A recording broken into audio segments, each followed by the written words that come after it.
Hi guys, welcome back to the Nordic Watch channel. Today a Swiss watch review and I believe the first Certina review on the channel. A great alternative for under $1,000 or euros. We have the Certina DS Action DIver 38, one of the few sub 40mm divers out there. And especially with Seiko moving up in market prices, this is a great alternative for you to get if you're in the market for a sub $1,000 or euro diver. So let's review this watch and see what it's all about. It comes in quite nice packaging and I quite like the gray cardboard and beige colored fake leather combination. Gives out a really nice feeling of quality right off the bat. Certina is a pretty mainstream watch brand and it's a part of the Swatch group. It's a brand I have never had a modern watch of before this and I'm really glad I got this. I would say as a brand it is more popular among, let's say, normal people than watch enthusiasts. I have, however, been seeing a lot more of Certina lately on watch forums and on Instagram and on YouTube as well. So maybe Certina is picking up some hype in the watch community lately.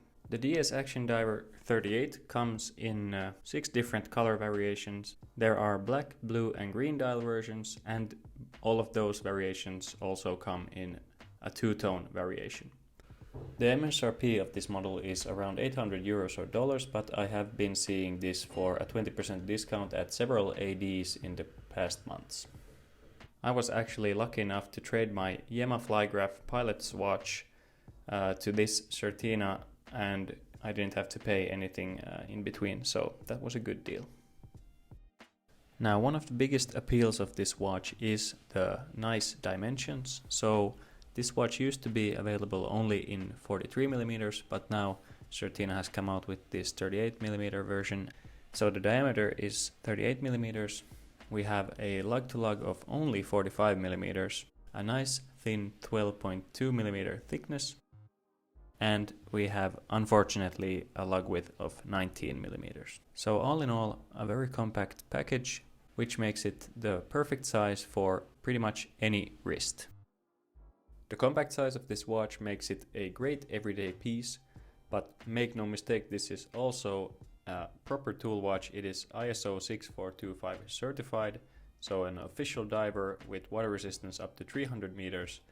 So a proper tool watch, but with a compact size that makes it possible to wear with almost any kind of clothing. Compared to its 43mm predecessor, this version comes with a more classically shaped finely notched bezel, the one on the older version being more angled and notched. The 120-click unidirectional bezel is really easy to grip and turn, and it offers a very satisfying action when turned. It's a bit disappointing to see that it does not quite align perfectly on my unit, which is a bummer for this price category.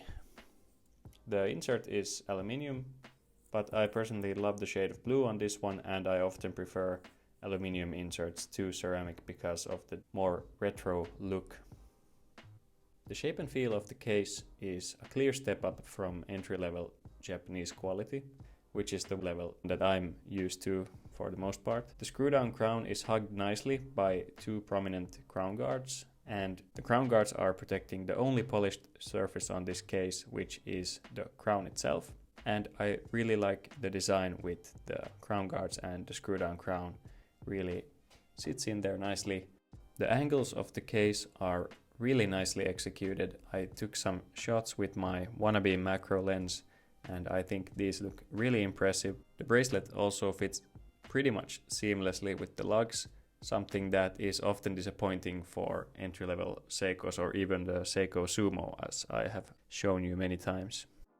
Which is actually a good segue to the bracelet itself, which I am pleased to report I like a whole lot.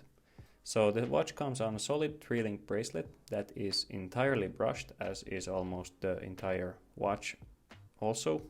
No drilled lug holes, unfortunately, and the links have push pins, which is fine by me.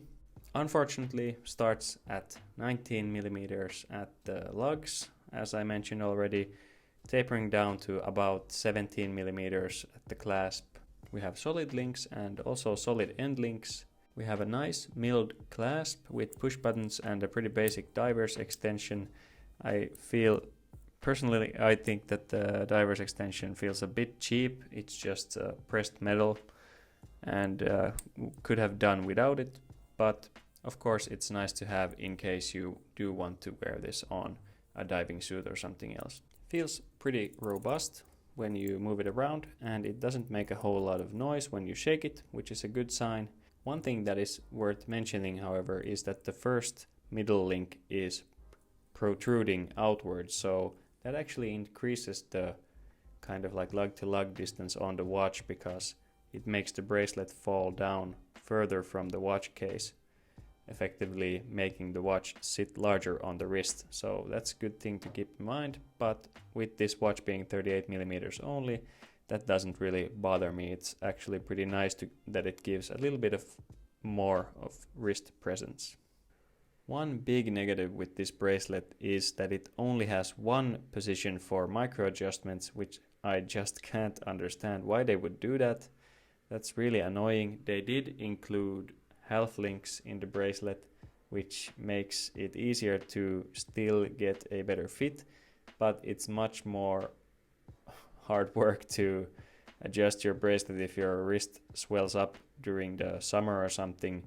You don't want to be removing a half link to adjust it, you just want to use a micro adjustment. So that's a big negative with a bracelet that otherwise is something I really enjoy.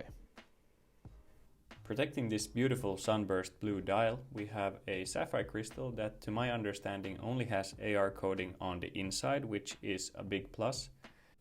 I've complained earlier how I don't like that the Zin 556, for example, has AR coating on top of the crystal, because AR coating is softer than sapphire and actually does scratch while sapphire does not. So that kind of defeats the purpose of a sapphire crystal, in my opinion.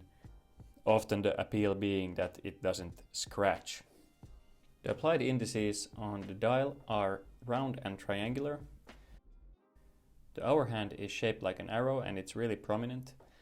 We have a very legible sword minutes hand, and then we have a lollipop seconds hand, which together with the AR coding, this handset provides great legibility and also contrast with the blue dial.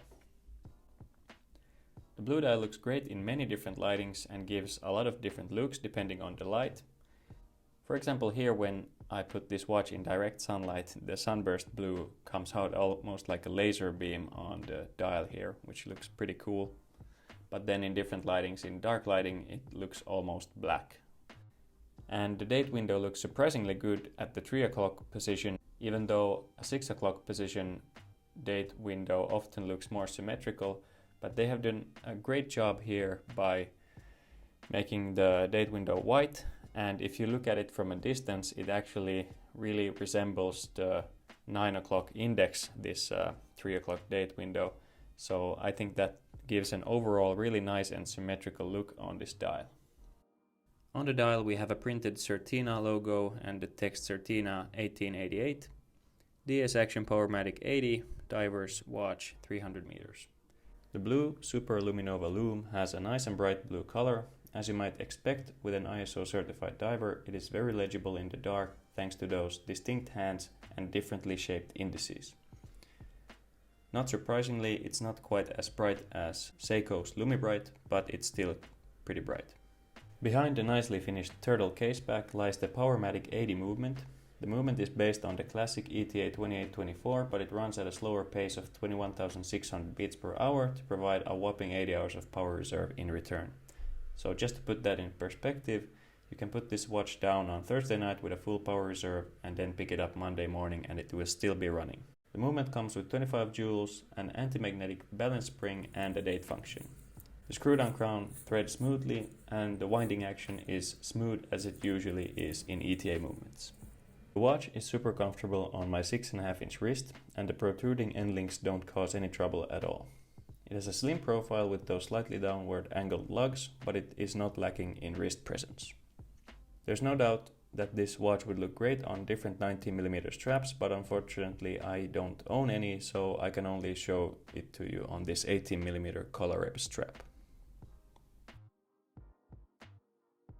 Size-wise, the Certina is substantially smaller than the SKX, as you can see next to it, both in diameter and in thickness. Same thing when comparing to the Citizen ProMaster, which I am about to review later.